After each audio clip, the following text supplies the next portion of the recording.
చూస్తున్నాం. మైనర్ బాలికపై లైంగిక వేధింపుల కేసులో కోడుమూరు మాజీ ఎమ్మెల్యే సుధాకర్ మరో ఆరోపణలు ఎదుర్కొంటున్నారు. విషయాన్ని బయటకు చెబితే తమ కుటుంబాన్ని చంపేస్తానని మాజీ ఎమ్మెల్యే హెచ్చరిస్తున్నారని బాధితులు ఆరోపిస్తున్నారు. బయటకు వెళ్లి చెప్పుకోలేని పరిస్థితి ఏర్పడిందని బాధితురాలి కుటుంబీకులు చెబుతున్నారు.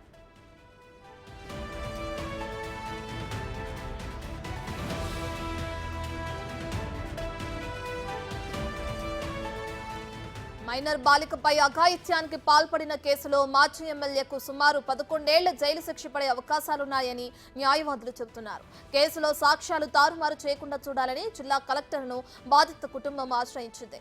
బాధితురాలికి మహిళా సంఘం నేతలు సంఘీభావం తెలిపారు. ఇక తప్పు చేసింది ఎవరైనా శిక్ష పడాల్సిందే అంటున్నారు. దీనికి సంబంధించి మరింత సమాచారం మా ప్రతినిధి శ్రీరామ్ అందిస్తారు. ఇటీవల రాష్ట్ర వ్యాప్తంగా కలకలం సృష్టించినటువంటి వైసీపీ మాజీ ఎమ్మెల్యే సుధాకర్ లైంగిక వేధింపులు ఏవైతే ఉన్నాయో గత కొంతకాలంగా మానసికంగా మైనర్ సంబంధించినటువంటి బాలికను వేధించారంటూ కూడా అనేక రకాల ఆరోపణలు వచ్చాయి, వీడియోలు కూడా వచ్చాయి. ఈరోజు కలెక్టర్ని కలిశారు. బాధిత మైనర్ బాలిక ఏమి కలెక్టర్ని వినతి పత్రం కూడా ఇవ్వడం జరిగింది. అసలు డాక్టర్ జరెడొద్ది సుధాకర్ మీకు ఎలా పరిచయం అయ్యారమ్మా? అంటే ఎప్పటి నుంచి మీరు వాళ్ళ ఇంట్లో పనిచేస్తారు?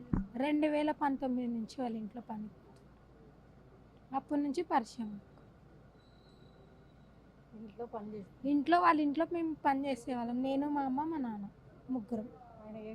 అంటే ఎప్పటి నుంచి మీకు ఈ విధంగా లైంగికంగా వేధించడం ప్రారంభించారు? అంటే మీ పేరెంట్స్కి ఏమన్నా చెప్పారా గతంలో మీరు?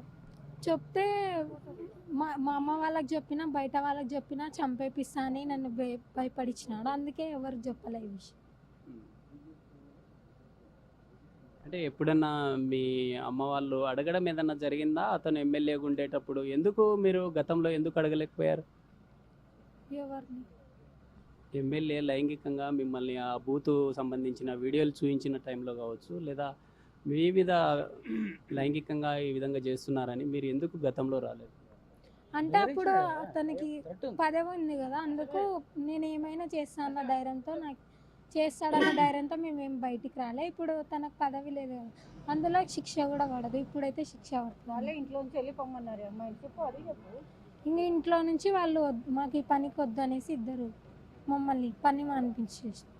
అంటే ఎన్ని సంవత్సరాలు వాళ్ళ ఇంట్లో పని చేశారు? ఎప్పుడు వాళ్ళు వాళ్ళ ఇంట్లో పని మానిపించడం జరిగిందమ్మా? 2019 నుంచి 2023 వరకు పని చేసినాం, నవంబర్ నెల వరకు.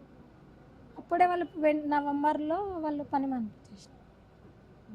బయట ఉండే ప్రచారం ఏంటంటే జరదొడ్డి సుధాకరు గతంలో పెద్దల సంబంధించినటువంటి పంచాయతీ కూడా సెటిల్మెంట్ చేయడం జరిగింది అని చెప్పి కూడా చెప్తా ఉన్నారు. నిజంగా అందులో వాస్తవం ఉందా?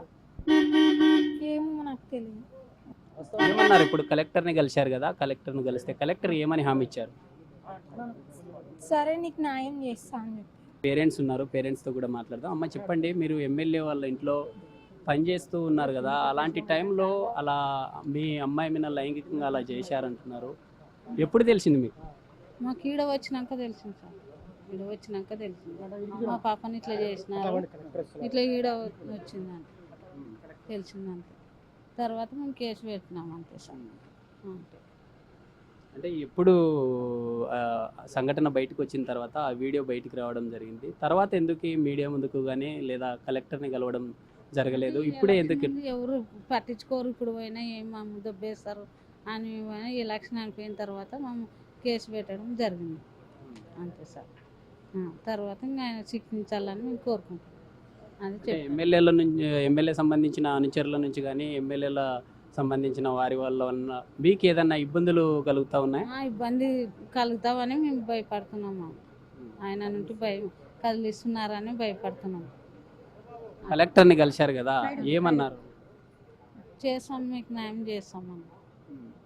మాజీ ఎమ్మెల్యే మీద ఉండేటటువంటి ఆరోపణలు ఏవైతే ఉన్నాయో అవి ఖచ్చితంగా వాటిని తారుమారు చేసే విధంగా కూడా ప్రలోభాలకు గురి చేస్తూ ఉన్నారు. ఏదైతే ఉందో ప్రభుత్వం దీని మీద తక్షణమే చర్యలు చేపట్టాలని అని చెప్పి కూడా కోరుతున్న పరిస్థితి. ఆ మైనర్ సంబంధించినటువంటి బాలికకు ఈ విధంగా లైంగికంగా వేధింపులకు పాల్పడినటువంటి అతనికి ఖచ్చితంగా 11 years శిక్ష పడే విధంగా కూడా ఉండే అవకాశాలు ఉన్నాయంటూ కూడా లాయర్ తెలుపుతున్న పరిస్థితి. వీడియో జర్నలిస్ట్ రాజుతో శ్రీరామ్.